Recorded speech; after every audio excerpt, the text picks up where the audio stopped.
100 years ago, it was the sixth city. Today, Cleveland is a city shaped by its makers, movers, and shakers. I'm Sara Shookman. Come celebrate Clevelanders doing cool things in the Sixth City Marketing Society. I asked my mom, because she named me, and she was like, I named you Norelle because it was close to Noel, and I wanted you to sing. Like, she wanted me to sing, but she added the R in it, being artsy. But I love it. Like, I've never met another Norelle ever in my whole entire life. Yeah. John Legend, Rihanna, Alicia Keys. Norelle Simpson is the heart and soulful voice behind some of your favorite artists these days. A Cleveland native, she is belting it out alongside the stars and on the world's biggest stages. Just this year, the Super Bowl, the Oscars, and a launch into a solo career all her own. Norelle, so great to be sitting here with you. I know, finally, we made it work. How's it feel to be home here in Cleveland? Great. So, I had a conversation with some friends last night, and I was like, I think Cleveland might be cooler than Los Angeles. And they were like, why do you say that? And I was like, LA has like the shiny things, like it has the things, the amenities, but there's just a certain quality to me that is missing, if that makes sense, maybe. I don't mind the grit in life. It feels really nice to be home. It's a great balance, you know? It balances things out. Yeah, I like that, the idea of the grit here, that you don't find that in Los Angeles, but Cleveland's not trying to cover up all of its flaws, maybe? Right, yes. It's not pretentious in that way. Walk us through your story a little bit. How did you get into the music biz and get to where you are today? So I've been singing my whole life. I grew up singing in like choirs around the city of Cleveland, the Cleveland Orchestra Youth Chorus. We performed down at Severance Hall with the orchestra during the holiday season. So I did that a lot. The 93 FM WZAK, their youth choir. And as I got older, like in high school, is when I was like, I think I might want to really take this seriously. Like, this is what I really love to do. So I sang in choirs in high school. I went to Mayfield High School. I was in the a cappella choir. I did some things, their spring musical. I played Cinderella in Into the Woods, their production of Into the Woods. So I had a senior project in the 12th grade, the last semester of my senior year, and I did it at the Cleveland School of the Arts, which was a really amazing experience. Dr. Woods kind of just like took me under his wing and offered me all these opportunities that the students that actually go to the school, who were registered to go to school, would do, like their spring talent show, which is like a really huge deal. He would let me, sit in on their music classes.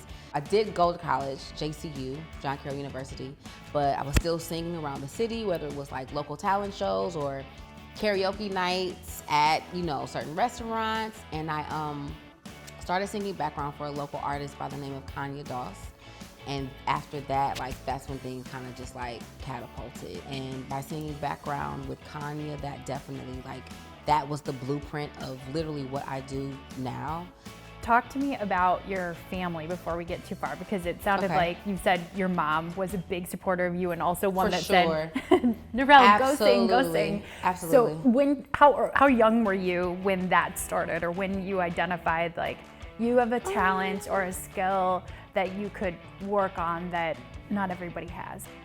I think my mom definitely was aware of it before I was, but I remember singing at a very young age, 5. Was there always just music in your house? Yeah, my mom played a lot of music, a lot of Sade, Arrested Development at the time. She liked a lot of jazz, Alex Bouillon. She definitely gave me a very sophisticated collection of music to kind of listen to. And I was a kid then, but everything just kind of stuck with me, because that's what was in my environment. Congratulations on the incredible success and the career you've had.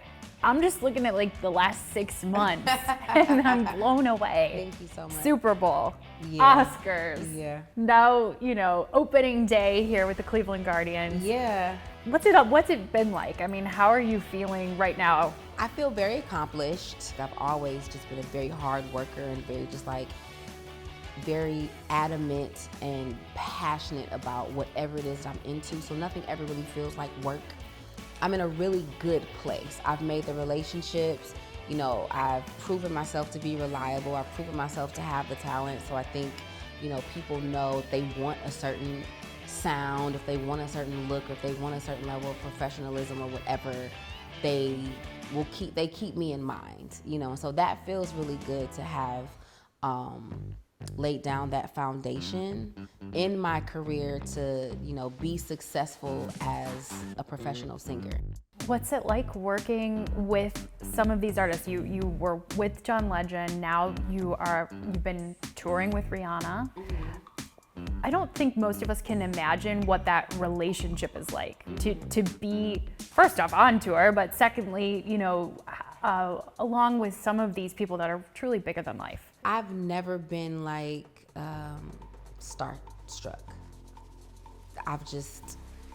I don't know. Like, I've always been respectful in these working environments, you know, but I've always just had the mentality of I'm here to work. And me always maintaining a level of professionalism is what has afforded me, you know, longevity with, you know, I've been singing with Rihanna since 2012, so it's been 11 years, you know, so I feel really honored that she still wants me, you know, there and appreciates what I bring to the table. So you obviously knew the baby secret before the world found I didn't. out. You didn't? No. I Really? found out when everybody else found out. Oh, wow. Yes. Okay, so Yes. how did that go down? First of all, so I'm sure some people in the camp knew.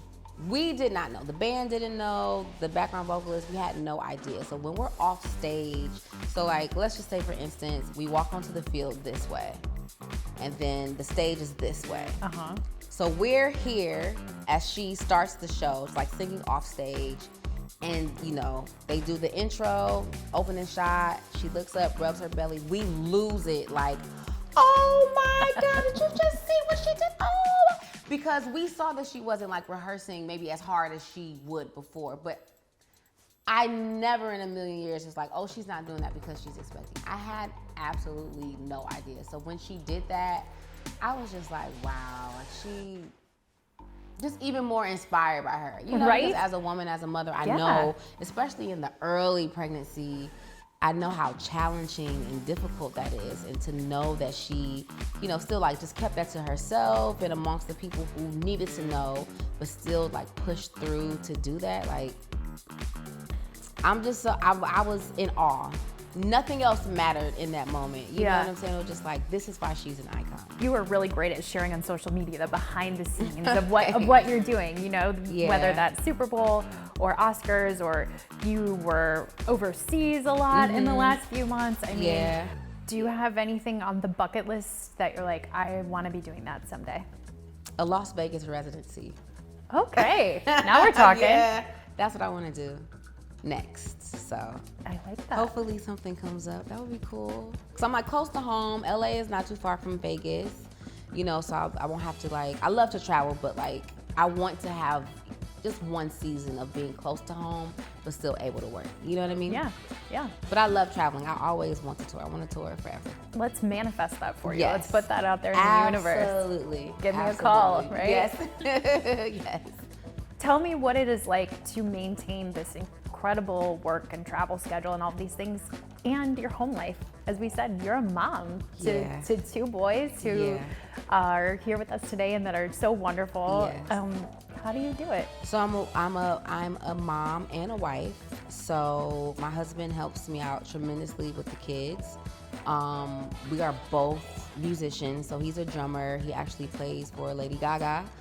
And a plethora of other artists. We actually met on the Rihanna gig 10 years ago. So I think being in a partnership to where we both do this, that, you know, obviously, well, not obviously, but it creates space for understanding of how it works and, you know, how things can be last minute, or, you know, how you may not have all the details of something and, you know, or really just not knowing what your schedule is going to be. I think that's what kind of makes it fun and exciting, and it's not monotonous, and, you know, it creates a certain unknown that's like, ooh, what's gonna happen next? What happened next? The national anthem on the Cleveland Guardians opening day, a performance she dedicated to her late mom. Oh, say, can you see by the dawn's early light what so proudly we hailed at the twilight's last gleaming? Okay, so cool story. We've been working on this for 3 years. Whoa. They first reached out to me in 2020, and then obviously COVID. It was like March of 2020, so it was at the onset of things, and like right at the last minute, we had to cancel everything because everything was getting shut down.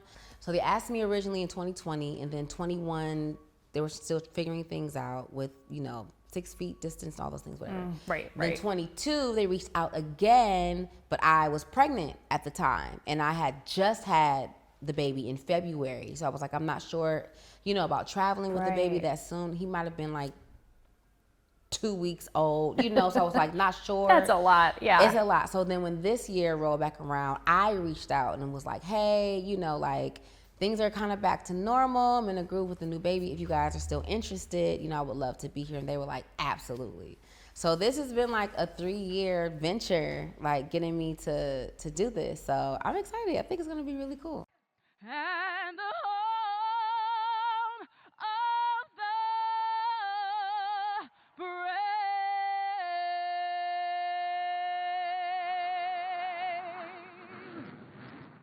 And thank you, Norelle Simpson, for that performance of our national anthem. We love the hometown team, Absolutely, of course. yes. And to have you share your talent with all of us here live, especially after the year you've had and all the things you've been seeing, it feels really special that you would choose us. So I'm not ever gonna not choose home. I'm never choosing anybody over home. Like Cleveland, like I said, the love that I get from here is really special, and it really means a lot. Hometown love beats any love anywhere else. So tell me some of your Cleveland favorites. Like, what's your favorite restaurant? Ooh, my favorite restaurant. Okay, I have a few. Okay. OG Grum's on Coventry. Oh, I yeah. grew up in that area, so if I'm wanting like a sub sandwich, definitely go there. Bowl of pho. I love Vietnamese. I'll say if I visit Cleveland 4 times a year, 1 time a year I'll go to Slyman's. Okay. Gotta have the corned beef because they don't have it anywhere else. Yeah. So you gotta do that. Cleveland. Yes. That's kind of it. Is there a favorite place to hang out? Like, is there a park? Is there a coffee shop? The B-side for sure. Okay. I love the B-side. I think it's really important to kind of just like keep that culture alive. A lot of Cleveland artists like really came from the B-side. Like myself, Duran Bernard, I don't know if you guys are familiar with him. He sings background for Erykah Badu, but he's his own artist now, just did a tour, just did his own Tiny Desk. That's awesome. Remember us being in the B-side 10 years ago. You know what I'm saying? So just like every time I'm home, I have to go there, have to support, and like they're still going. I went last night and it was a packed house, so that made me happy, to see that culture of live music is still happening here in Cleveland. So I love that you make a point to get back there and support what I assume is the next generation of folks that might hope to have the opportunities that you have today. For sure. Yeah. What advice do you give them when you run into someone like that or when someone reaches out to you? Make sure your social media presence reflects what you want people to see. And if you want to be a singer, like showcase your talent and show the things that you are doing or have done. And just really just stay focused, just like tunnel vision on what it is you want to achieve. Like, never mind the distraction, they will always be there. Just stay focused and diligent on whatever it is you're trying to accomplish and achieve. Nurture whatever that is. If you need to take lessons, get lessons, find a mentor, or, just like go on YouTube and study someone who you love, just like really hone in on the craft of whatever it is that you're trying to accomplish, and look up to and study those who are in the position you want to be in, so that you can just take some key things and make it into your own. But just staying focused really is the key to like getting to wherever that place is. What else is on your docket for 2023? I'm definitely working on new music, so I'll be releasing a single soon. It's my fault why it's not done, because I've just been busy and I have not been as diligent about like, okay, I need this time to finish this. So that is like at the top of my to-do list. A solo single. Mm-hmm. So tell me your solo single. Yeah. What's the name of the song? Can you share It's a any more about it? surprise. Oh, it's a surprise. Okay. It's a surprise. But that should be out in the next few months? That's the goal. Okay. That is the goal. That's awesome. But Congrats. my family and I, thank you. We're flying back to Los Angeles on Sunday, April 9th, and I literally go right into rehearsals with Alicia Keys to prepare for our next tour run. And then she's doing a whole another US run, and then we're doing Asia, Japan, China, and then Australia in November. So busy. We're super grateful. I'm excited. In very far away places. Too. Yeah. Yeah. I mean, you have seen the world already. Yeah. Is it a grind to tour like that? Is it like, okay, get up every day, Mm-hmm. do it again, or is there just some magic to it? When we did Europe last summer, we had 2 shows back to back. Wow. So we would have to like do the show, leave the show super late, go to the hotel, sleep for maybe 3 hours, get up, because we had to fly out first thing in the morning just to prevent, any delays or whatever, because we had a show the next day. Yeah. So that schedule was crazy. I'm hoping that this one is not as crazy, but it's definitely a grind and a lot of magic, because how else do you make those things happen? You know what I mean? Yeah, there is glamour to it, but there's also Sure. a lot of hard work behind the scenes. More hard work than glamour, if I can be honest. And I think a lot of people kind of bypass, the work that it takes to do this, or even if it's just the number of no's you have to accept before you get your yes. Like even that is a grind, just like pushing past the disappointment of, maybe not getting the things that you feel you deserve or you feel you put in the work to receive. Like all of that is a part of it. So, yeah. Well, congratulations on all your yeses. Thank you. And thank you for I saying yes to appreciate that. us. Absolutely. Thanks for having me. This is fun. We're so excited to get to know you and get to share your story and know that you're out there repping Cleveland and making us proud. Yes, thank you. I appreciate that. Cleveland's the city that raised me.